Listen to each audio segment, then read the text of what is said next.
frutificar e até hoje frutificam. Então, tudo que ele falou, pensou e agiu foi sempre pensado e planejado, né? O tempo foi utilizado de forma para nos conduzir à espiritualização. Curioso que, para que a gente se espiritualize, é necessário que antes a gente se humanize. Então, a jornada para a espiritualidade, ela perpassa pela humanização. Então, por isso que é tão difícil, e por isso que foi tão difícil para Jesus falar para nós como que ele iria falar sobre espiritualização, se até hoje estamos caminhando para a humanização. Ainda não aprendemos a sermos humanizados. Não adquirimos ainda todas as características morais, nem da humanização, que dirá da espiritualização completa. Então, esse, sem dúvida, foi um dos motivos que fez com que Jesus utilizasse esse recurso das parábolas. E o que eram as parábolas? Alegorias, figuras de imagem, né? Um meio educativo pelo qual Jesus escolheu para que as mensagens que se adequam ao cotidiano da nossa realidade do dia a dia fossem invariavelmente transportadas para o sentido espiritual que ele queria colocar. Então, as parábolas foram todas criadas por Jesus e tinham preceitos morais, educativos, lições para facilitar o nosso entendimento, né? Cruzando esse ensinamento com a vida comum da gente. Curioso que as parábolas, elas têm, assim como tudo que Jesus fez, a característica da imortalidade. Eterno, vai ficar aqui para sempre. Eu tenho que as parábolas e os ensinamentos dele com uma atualidade perfeita, é tudo sempre atual. A mensagem de Jesus, a mensagem da espiritualização, ela vai ser sempre atual. Por isso que a gente vai pegar qualquer dessas parábolas, e sei que nesses dias de terça-feira à noite nós vamos ver quase todas as parábolas. Todas as parábolas atuais, todas atuais, veremos isso em breve. Pois então, e ele falou assim, por isso que eles falam por parábolas, porque vendo, não veem, e ouvindo, não ouvem e nem entendem. Ele estava, sem dúvida, falando das características da espiritualização que a gente ainda está por adquirir. Jesus sabe que nós estamos na infância da amorosidade. Na infância da amorosidade. Então vamos à parábola, vamos ler juntos. Aquele que semeia saiu a semear. E semeando, uma parte da semente caiu ao longo do caminho, e os pássaros do céu vieram e a comeram. Outra parte caiu em lugares pedregosos, onde não havia muita terra. As sementes logo brotaram, porque carecia de profundidade de terra onde havia caído, mas, levantando-se o sol, as queimou. E como não tinham raízes, secaram. Outra parte caiu entre os espinheiros, e estes, crescendo, as abafaram. Outra, finalmente, caiu em terra boa e produziu frutos, dando algumas sementes 100 por um, outras 60, outras 30. Ouça quem tiver ouvidos de ouvir. Essa parábola foi contada por João, por Mateus e por Lucas, por todo mundo. É uma das mais importantes, sem dúvidas. Do que é que fala essa parábola? Essa parábola, ela sintetiza as características predominantes das nossas almas. As nossas almas, os nossos corações se equivalem aos solos, aos tipos de solos, né? Ao mesmo tempo em que também nos ensina a distinguir pela boa e má vontade as características de quem recebe as novidades espirituais, né? A boa nova. Curioso que a gente pode dar várias vertentes para essa parábola. A gente analisá-la de diversas formas. Nós poderíamos aqui fazer um momento desse, uma doutrinária somente para falar sobre os tipos de solo onde caiu as sementes. a gente poderia falar somente sobre o semeador, a figura do semeador, somente sobre a semente, o que é a semente, ou sobre o tempo que leva para semear e para frutificar.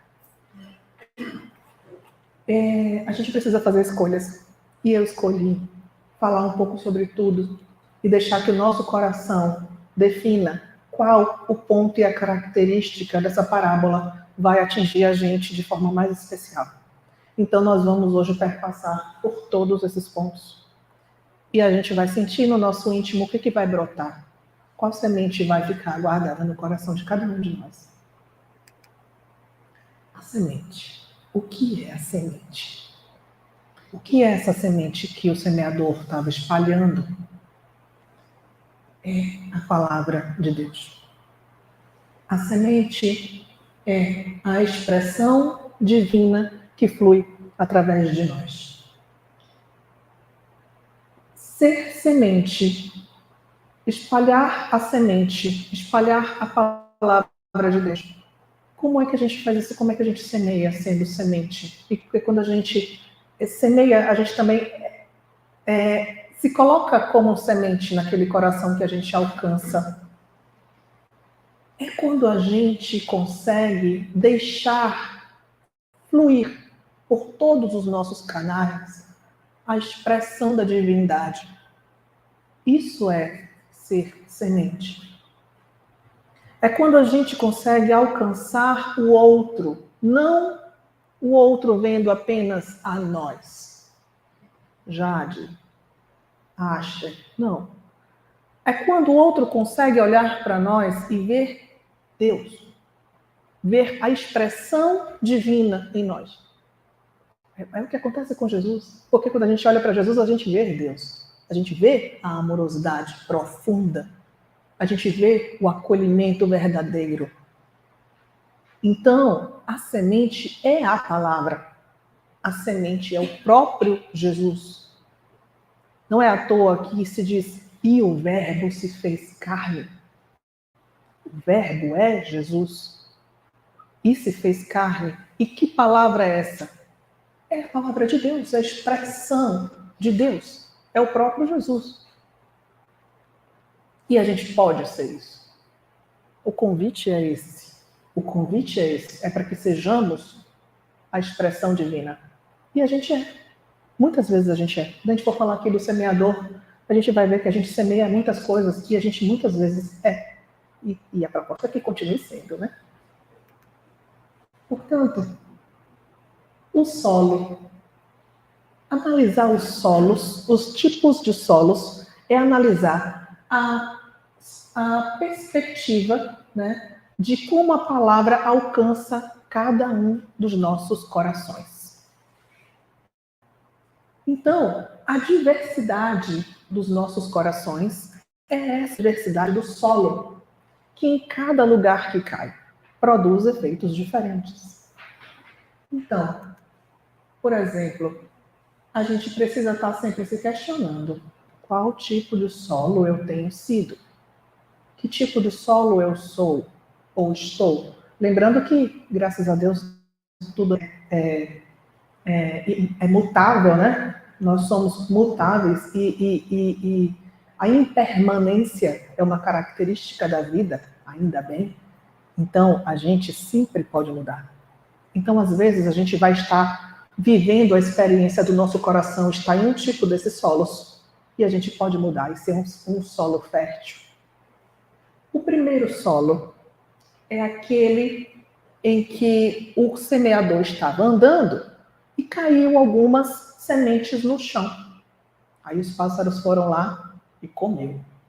Esse é o primeiro solo. Como é esse solo? É um solo raso, duro, exposto aos perigos, ou seja, como é o nome disso? Invigilância. É quando a gente, de forma consciente ou inconsciente, se coloca diante dos perigos. Negligência, invigilância. Negligência espiritual, a gente sabe quais são os perigos que ele tem. Obsessão. Ou nós somos, às vezes, aquele solo pedregoso O que é o solo pedregoso? É que tem poucas possibilidades de crescimento, porque é possível crescer coisas ali sim, mas não consegue enraizar. Ou aquele solo abafado pelos espinhos, porque o outro terceiro solo onde caiu a semente tinha muitos espinhos que foram abafando o crescimento. Cresceu, mas não conseguiu sobreviver. Ou o solo fértil. E mesmo o solo fértil, veja que nada nasce rápido. Não é porque o solo é fértil que caiu a semente em 3 dias vai ter, não vai ter. Não é assim. Até no solo fértil a gente tem a característica da paciência, do tempo, de aguardar as coisas, o tempo de cada coisa. Portanto, o primeiro solo.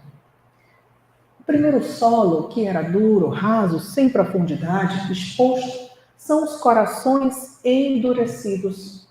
Aqueles corações onde a palavra ela não consegue penetrar com facilidade.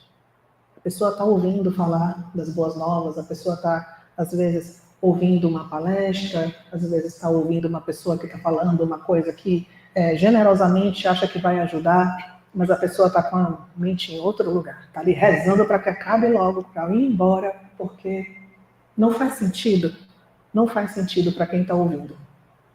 É raso, o solo é duro, bate e volta.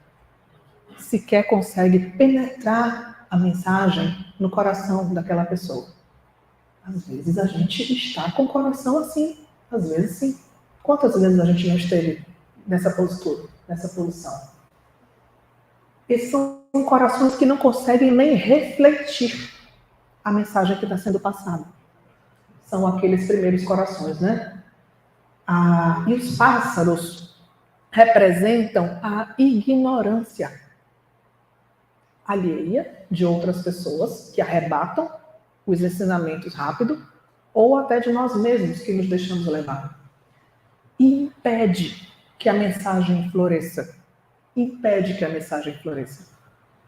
Tem arrebatadores? Tem sim. Por invigilância, a gente às vezes mantém pessoas assim do nosso lado. Aí a gente recebe uma mensagem onde a pessoa diz assim: você vai lá? Pra quê? Mas é sábado de manhã. Sábado de manhã é a hora da praia. Você vai para doutrinária no centro espírita no sábado, 10 horas da manhã. São esses pássaros que, chega num solo raso, que não tem muita profundidade, arrebata a palavra e você nem consegue penetrar no que poderia receber de benefícios. O solo pedregoso. O solo pedregoso, ele tem a característica de frutificar, de até florescer, mas não tem raízes, não tem terra, não tem profundidade. Todo mundo já viu nascer coisas, flores, planta, alguma coisa nasce, alguma folha nasce em meio às pedras. Nasce, até bonito às vezes, mas não enraiza, não cria profundidade.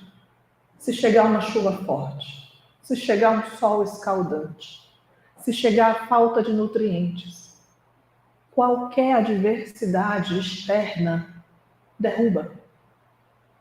Esse é o solo pedregoso. Esse é um coração pedregoso. A mensagem até nos alcança. E veja que a pessoa sai até alegre. Floresce a mensagem. Mas é uma alegria superficial e que não dura muito. É uma empolgação. Tem os cursos, eu vou para os cursos, vou me inscrever em todos os cursos. Mas aí chegou aquele convite do aniversário. Tem essa coisa aqui, eu vou para outra coisa. A raiz nos dá profundidade para quando chegar uma adversidade, a gente está seguro das nossas escolhas. A gente precisa estar seguro das nossas escolhas e para isso a gente precisa saber o quanto aquilo é importante na nossa vida. É por isso que a gente se mantém em compromissos. Compromissos familiares, compromissos afetivos, compromissos maritais, compromisso com nossos filhos, com o nosso emprego e com nossos centros religiosos. Quando a gente tem profundidade, raízes e compromissos, a gente passa pelas dificuldades, porque a gente sabe o que é que realmente importa para a gente. Então, quando a mensagem chega em corações pedregosos, não dura muito. É alegre, vai ser legal, mas vai embora rapidinho. Passa pouco tempo. E os espinhos? O solo espinhento. Fala a parábola que algumas caíram no solo com espinhos e lá os espinhos abafaram. Veja que também floresceu. Dá para florescer a mensagem em corações com espinho? Dá. Vai morrer? Vai morrer também. Por quê? O que significam os espinhos? Os espinhos significam as questões atuais, os deleites da vida moderna, da vida material. São adversidades também, né? Mas que a gente percebe assim, a frase mais comum de um coração com espinhos, como fala a parábola, é a frase que diz assim: eu adoraria me envolver com esse serviço de caridade de vocês, mas eu não tenho tempo agora. Adoraria, mas a minha vida material me impede de servir ainda. Esse é o espinho. Os espinhos dizem respeito às questões da vida material, que abafa os vapores da espiritualização. É até diferente dos pedregosos, porque aqui tem profundidade, aqui tem terra, aqui poderia, é só ela dizer não, é só cortar o espinho, é só dizer eu vou, é só dizer eu escolho isso, eu escolho deixar que a mensagem de Deus entre em mim e produza efeitos diferentes que vão me obrigar a ser outra pessoa. E o livro de Hermance Dufour diz exatamente isso, Reforma Íntima sem Martírio. É a evangelização. E o que é evangelizar-se? Se não permitir que a palavra se cumpra na sua vida, com todo o seu esplendor. E acredite que quando a palavra entrar nas nossas vidas, vai mudar as nossas ações, vai mudar as nossas escolhas, vai mudar os nossos horários, inclusive as nossas companhias. Será que a gente está disposto a isso? Então, vários tipos de solo a gente analisa aqui. E o solo fértil? Esse solo fértil é curioso, né? Porque parece que o solo é fértil, caiu ali, cresceu. Não. Não. Quem aqui foi evangelizador de criança? Misericórdia. Aí sabe o que é um solo fértil. Demora muito, demora anos. Professor? Também. Claro que demora, gente. Jesus está aí, mais de 2000 anos que ele veio aí, está até hoje esperando esse fruto aqui, até hoje está esperando. E olha que teve gente no solo fértil. Todos nós aqui somos solos férteis. Olha onde a gente está agora. A nossa escolha foi estar aqui. Todos nós aqui somos solo fértil. Porque a gente quer estar aqui. A gente quer aprender. A gente quer crescer junto. A gente veio para um lugar onde está todo mundo buscando ser melhor. Mas mesmo assim tem trabalho. Mesmo assim tem trabalho. E olha que o semeador, não é porque ele encontrou um solo fértil que ele vai deixar de ter trabalho. Não é jogar a semente, não. Não é só jogar a semente. Não sei se vocês já trabalharam com plantação, com horta, mas você tem que adubar, tem que hidratar, tem que afofar, tem que colocar aquele compostar. A sementinha, que é muito frágil, você não pode nem molhar de qualquer jeito. Quando começa a nascer broto, não pode jogar água assim, pegar aquela garrafa e já vai quebrar o broto. É devagar, é com gotas. Molha broto com gotas de água. É cuidadoso demais, é frágil demais plantar coisas. E o semeador, ele sabe disso. Sabe que tem que ter essa paciência, mesmo num solo fértil, com todas as possibilidades possíveis.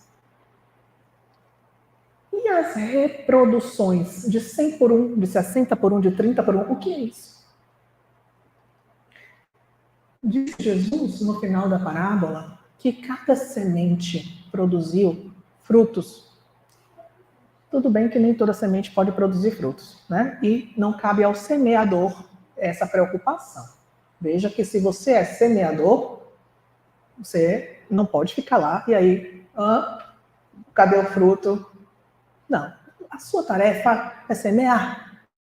Se a sua tarefa é semear, primeiro que a sua tarefa não vai ser de colher, então você não vai estar lá esperando o fruto, e muito menos vai estar lá esperando para que o fruto aconteça logo.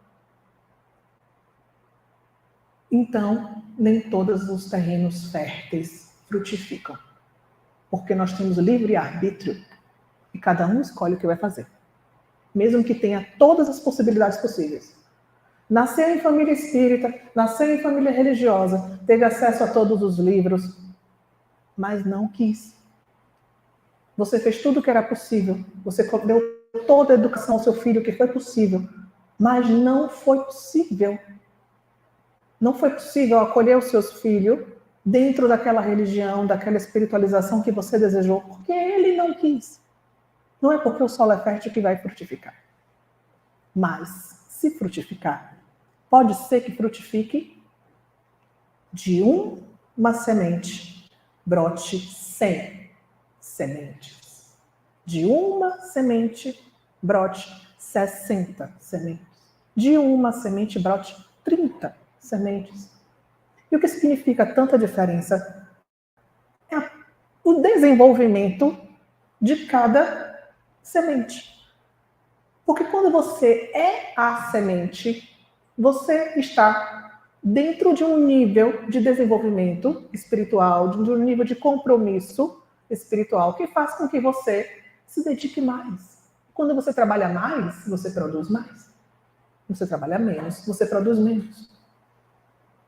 E todo trabalho é respeitado. Porque quem trabalha menos hoje, um dia vai trabalhar mais. E mesmo quem parece que trabalha pouco, trabalha o necessário e o suficiente para o seu momento evolutivo. Jesus, ele é o arquétipo do semeador. Ele é o semeador. Mas a gente não pode se comparar ao trabalho dele.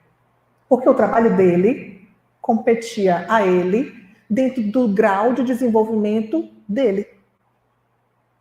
O nosso compete ao nosso grau de desenvolvimento.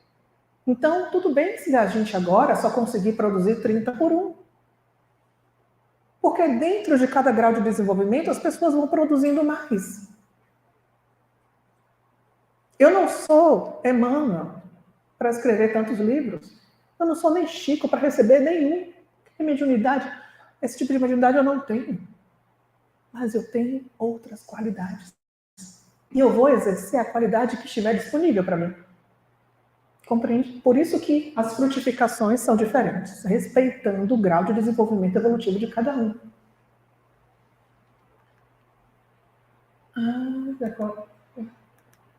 Me perdi. Um alerta importante. Eu acho que esse é um dos alertas importantes, assim, principalmente para as pessoas que trabalham. Trabalham com compromisso, né? Com o serviço divino. O trabalho é conjunto. Ser semeador junto com a semente. Mas o potencial é da semente. Certo? Nós somos veículo da palavra de Deus, que é a semente. O potencial é da semente. O poder é de Deus. Quando a gente entra numa sala de tratamento, principalmente, e a gente percebe que em cirurgias espirituais, em reequilíbrios energéticos, em passes, a gente sai muito melhor, inclusive de doenças físicas. espirituais nem se fala. Às vezes, a gente tem o perigo de atribuir o benefício da cura para pessoas. E não é. Quem cura é Deus. O poder é de Deus. A semente tem o potencial. O semeador só faz o trabalho. A nós cabe trabalhar. A semente cabe frutificar, brotar e crescer. E todo o potencial é dela, está nela. A gente não pode esquecer disso. Como mudar o meu solo do meu terreno interior? Já que a gente precisa sempre observar e se observar, né? Fazer uma constante reforma interior. Primeiro, nos reconhecendo imperfeitos. A gente só vai conseguir mudar algo que a gente reconheça como imperfeito. Então, o primeiro passo para a gente modificar o nosso terreno é identificar em que terreno nesse momento eu estou. E a partir daí, insistir na prática constante do bem. Tem que insistir em ser melhor o tempo inteiro. E a irmã fala muito disso na Reforma Íntima Sem Martírio. A gente tem que se perdoar o tempo todo, se quiser melhorar. Porque a gente vai errar, quase sempre. E se a gente, toda vez que errar, parar, não vai adiantar nunca. Essa é a proposta, que a gente insista em reduzir em nós as características da imperfeição. E a frutificação é a marca do verdadeiro cristão, em qualquer religião. Não importa qual a religião. A marca do cristão é frutificar a mensagem. E como semear? Permitindo que a expressão divina apareça por meio de nós. Como que a gente faz isso? Se esforçando para perdoar, para acolher, para ser mais paciente, reduzir as nossas imperfeições. Assim a gente semeia, sem precisar estar no uso de um exemplo. Isso aqui não é só isso que é semear. Semear é também estar dentro da nossa casa, com os nossos filhos, com a nossa família. E a gente ter com eles uma expressão divina dentro do lar. E quando a gente age de forma amorosa dentro de casa, a gente já está semeando. Isso é semear. E o semeador saiu a semear. Olha, essa eu acho que é a segunda palavra. O semeador saiu. Já disse muita coisa. Porque semeador que fica parado não semeia. Se ele não tivesse saído, se ele não tivesse abandonado a zona de conforto em que ele estava, se ele não tivesse decidido deixar para trás alguma coisa, abrir mão de alguma coisa, ele não teria saído. Então, para ser semeador, tem que fazer escolhas corajosas de abrir mão de algumas coisas. Porque o serviço na seara do Cristo espera por todos nós. Mas a gente não vai poder fazer tudo ao mesmo tempo. A gente, algumas coisas tem que escolher. E o semeador saiu. E quando ele saiu, ele deixou muita coisa para trás. Graças a Deus. Como eu falei, Jesus é o arquétipo, né, do semeador. E ele trabalhou esse campo aqui para nós há muito tempo, para nos receber, acolheu as civilizações, lançou sementes do progresso na Terra até hoje. E em diversos aspectos, a gente precisa ter ele como referência do semeador. O tempo. O tempo é a expressão que a gente não pode perder, da paciência. A gente tem que ter paciência, porque a semente, ela é só a potencialidade de algo acontecer no futuro. Se a gente pegar a semente da manga, que é o caroço da manga, a gente abrir no meio o caroço da manga, você vai ver a cor verde da folha lá dentro? Não. Você vai ver a cor marrom do caule lá? Não, não tem nada. Tudo isso só acontece no caminho. Então, tem que ter paciência. O figo, né, a figueira, né, demora mais de 75 anos para dar um fruto. Um fruto. Quem planta o figo não vai nem comer o figo que plantou. Então, quando você for no mercado que comprar um figo no próximo Natal, provavelmente, lembre que quem plantou aquele figo não vai comer, não comeu. Mas você comeu, agradeça a quem plantou. Então, quanto pior o solo, mais paciência a gente tem que ter. Não tem jeito, é a proposta. Quanto pior o solo, mais paciência. E que bom que Jesus foi paciente comigo e tem sido, e conosco todos, né? Com todos nós. Porque se ele não tivesse a paciência que ele teve conosco de anos, a gente insistindo nos mesmos erros, encarnações e encarnações, repetindo as mesmas atitudes erradas. E ele está aqui, do nosso lado até hoje, né? Não nos abandonou. Portanto, lancemos a nossa semente para o futuro. Essa proposta é que as sementes, elas trabalhem para o futuro. Essa é a mensagem, né? De que o semeador, ele precisa lançar e observar que no presente as coisas não vão acontecer prontamente, mas mesmo assim também há cuidados. Porque o semeador pode melhorar um terreno. O semeador pode. Não foi à toa que Jesus também disse, peguem as suas charruas e os seus arados. Não foi? Foi ele também que falou a mesma coisa.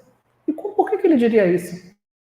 Quem quiser me seguir, pegue as suas charruas e os seus arados. Trabalhe o terreno. Trabalhe o terreno. É pedregoso, trabalhe o terreno. Foi ele que mandou, pega as suas charruas, seus arados e vai trabalhar. Ah, mas esse terreno aqui é raso, não tem como fertilizar. Adube. Aí vai ter dois trabalhos, vai ter o trabalho de trabalhar o terreno e vai ter o trabalho depois de semear. É para trabalhar. A gente está aqui para quê? Para servir. Porque a gente já é servido demais. Graças a Deus. E esse é o nosso grande semeador. Amigos, a gente conclui a nossa preleção por aqui, agradecendo a Jesus por ter vindo semear a palavra de Deus a nós. Agradecendo a Jesus por não ter desistido da gente, porque eu não sei quantas vezes eu já fui um solo que ele abandonaria. Ele não abandonou nunca, mas talvez eu me abandonasse. Quantas vezes a gente já não foi um solo complicado de se trabalhar?